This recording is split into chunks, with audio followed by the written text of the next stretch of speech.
Breaking news. Hello, everyone, and welcome to the Crime Wall with Cass and Mo. This is Mo.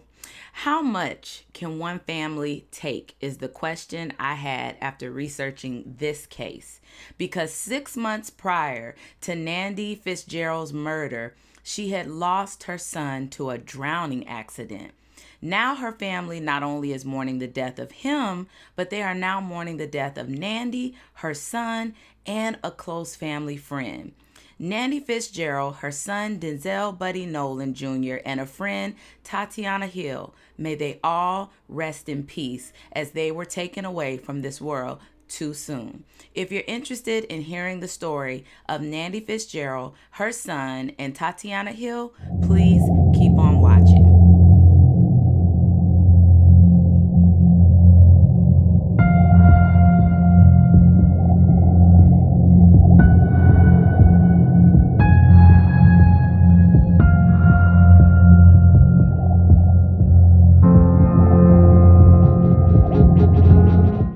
Nandi Fitzgerald, also known as Nandi Marquet Fitzgerald, was only 28 years old when she was probably feeling like her world was over as she had just recently lost her 6-year-old son, Norez Michael Fitzgerald.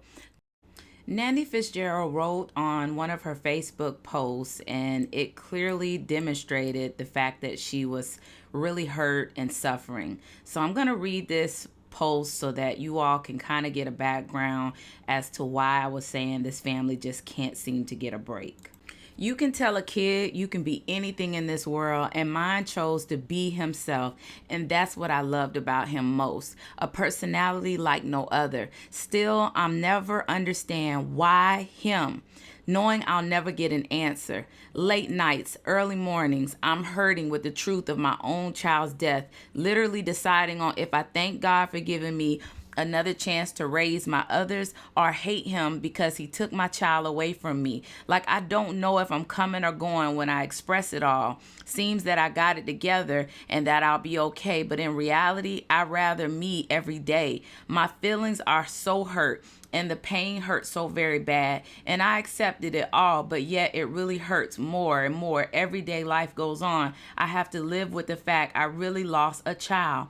I try my best on a regular and still feel I don't try hard enough. This was the toughest and worst battle the Lord could have ever challenged me with, man. I don't know where to run to, like, this is effing BS. I effing hate life itself for me. Like, I'm a real mom at heart. I didn't effing deserve this at all. The drowning accident occurred at the Red Line Hotel during a birthday pool party on June 23rd, 2021. But before any of you all Crime Wall family get to judging like some of us folks do, Nandi's son was being supervised at the pool during the accident. This was an unfortunate drowning due to the hotel pool being too cloudy, and there were so many swimmers in the pool at the same time. He went underwater in the indoor pool and I guess just did not come back up. The pool was cloudy because someone had, get this, vomited in it earlier, and they decided from the hotel to add extra chemicals for cleaning purposes, according to the district attorney. We played all sorts of pool games, Fitzgerald wrote on a GoFundMe at that time. We were all getting out of the pool, and I turned my back, and my 6-year-old baby was drowning. It was, however, noted that under state law, pools must be clear enough to see the black disc that's placed at the bottom of the deepest end of the pool, and because murky water is also a public safety hazard.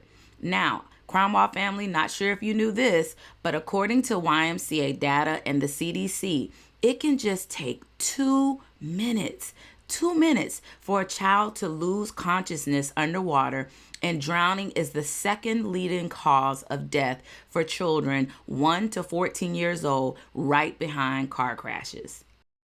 Now, due to the unfortunate drowning of Nandi's son, they started a GoFundMe page to help cover the funeral costs and raised over $10,000 out of an $8,000 goal. Now, I'm sure this relief probably gave her some financial assistance, but I know it was in no way possible to help with the hurt that she was feeling while she was having to make these types of preparations. So I just want to thank all of you in the community that helped contribute to that GoFundMe, because there will also be a new GoFundMe or some type of link for donations for the family linked in the description box below. As stated earlier, this family just could not seem to get a break, because no less than about 7 months later, the home located in the 7500 block of Hamilton Avenue in Pittsburgh on New Year's Eve around 4 a.m. would light up this neighborhood. But not with the traditional fireworks we would be expecting to hear and see, but with the screams and flashing lights that resembled the colors of police cars decorated with tons of yellow tape. The police SWAT team was called after shots were fired and found a woman with a gunshot wound to the head, and then officers found the 2 other victims, pronouncing all 3 dead at the scene. Now, Cromwell family, bear with me. I tried my best to compile this information. It was a lot, but I also wanted to give a lot of background so all the victims could have information given about them. Unfortunately, though, there was not a lot of information about Tatiana Hill.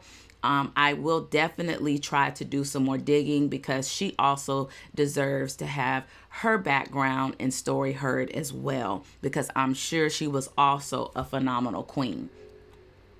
Tanisha Reed was quoted saying, "Nandi was an amazing mom who loved her boys more than anything. She was an amazing daughter, sister, and friend, and her smile was priceless."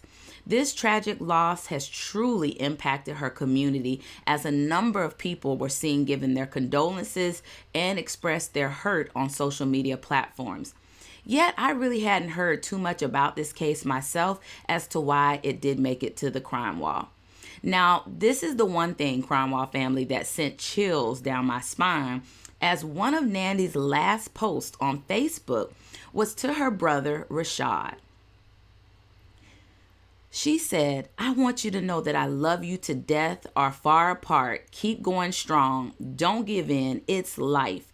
Everything we going through, we going to get through it. And the outcome is going to be better than ever. And I feel you when you say family ain't the same and the love don't be real. But I don't want you to worry about how other people love is for you. Worry about you, brother. I feel like when you die alone. And when you living, it may be with some people, but you still die alone. I'm literally protecting my mental right now and trying to fight off these demons so that I can be there for my boys. They the only things that's keeping me going. I love you, brother, and I'm going to tell him what you said."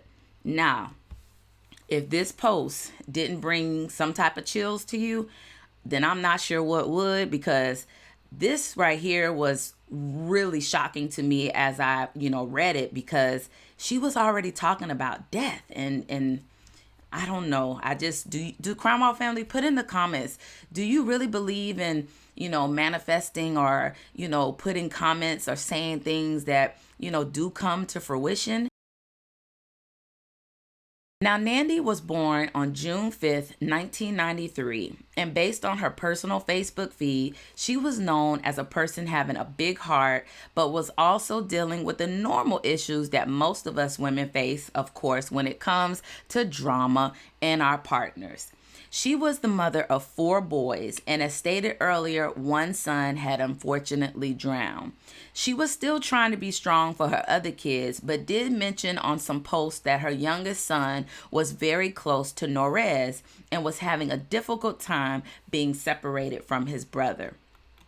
Now, as I mentioned earlier, how much tragedy can one family really endure is the question we still have here, because I watched live videos of the deceased in the hospital giving birth with the person who would ultimately be her murderer and is now wanted in connection for not just her murder, but the murder of her son and the close family friend. On December 31st, 2021, at approximately 4 a.m., when everybody should be waking up, getting ready to speak about their New Year resolutions, how they're going to go out with the old and in with the new, it seems that Nandi Fitzgerald, who was also hoping to do these same things as purging things in her life, and she had those Facebook posts saying she was trying to get rid of all the unnecessary drama, it seems that she would never get the chance to do this.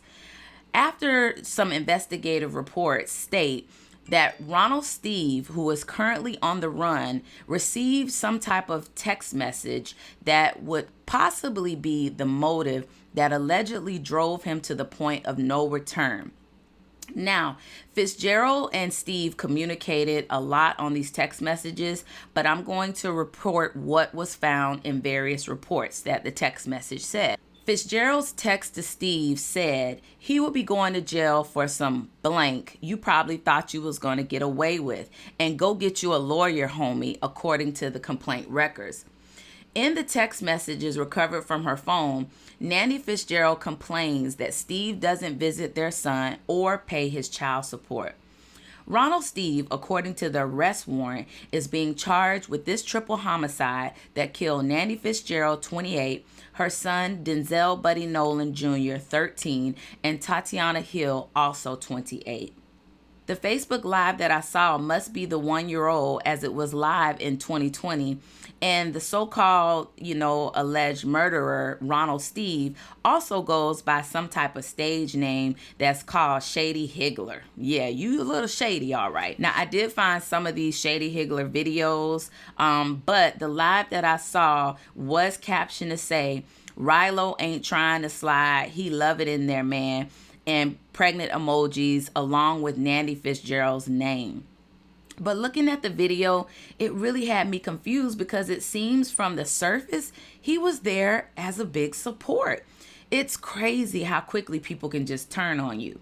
Wanda Fitzgerald, which is Nandi's mom, said her daughter was still, of course, grieving the loss of Norez, and called her on December 24th and said, Mom, I want my baby. But now I know you're with your baby, is what her mom said. Her son Denzel was a vivid youth football player and started playing with the Homewood football team that you'll see on these pictures here, the Bulldogs, as early as 4 or 5 years old. His coach said he was the first up on the field and the last to leave. May her and her son, Denzel Buddy Nolan Jr., rest in peace. Now, the other victim found in this home was Tatiana Hill, and she leaves behind a 5-year-old and a 7-year-old. So not one family, but 2 families were connected to this tragedy. I wasn't able to find a lot of information on Tatiana Hill. If you are someone close to Tatiana Hill, please feel free to fill out a victim report, and we will definitely do an update to include her memories and life legacy as well. It did seem that Ronald Steve has been connected with some bad events or tragedies for some time, as he would lose his 4-year-old son to a gunshot wound in November of 2021. The report shows that the boy accidentally shot himself, but police were not able to interview Ronald Steve to actually confirm this information. Now, according to police paperwork, the child, Ronald Steve Jr., was the son of Steve and the victim, Nandi Fitzgerald. I am not sure how reliable that information is, as I couldn't really find too much to confirm this. Now, Steve also was accused of shooting and killing a 19-year-old in 2015, but the charges were dropped. But now he is suspected in these 3 other fatal shootings. Ronald Steve is charged with the 3 counts of criminal homicide and illegal possession of a firearm. He has prior convictions for receiving stolen property, drug possession, and illegal firearm possessions, according to online arrest records.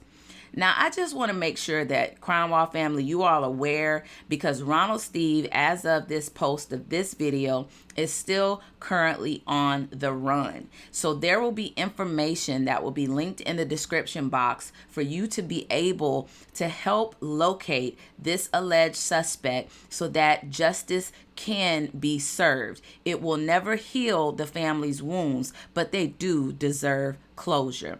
This, like all of our stories, are very hard to research and upload no matter what. It takes time to bring you, Crime Wall family, this awareness. So if you haven't already, please subscribe and do your part by sharing these stories as well. We cannot rely on just an algorithm. We need you to help bring awareness too. The Crime Wall was created to bring awareness to victims and stories that do not receive the same media exposures as others. Videos are created for educational purposes, and we mean no disrespect to the families, survivors, or victims detailed in the stories. Information obtained for these videos are compiled from various sources and are linked in the description box below. Thank you, Crime Wall family, and until next time, make sure you do everything to tell someone you love them today and not tomorrow, and stay safe.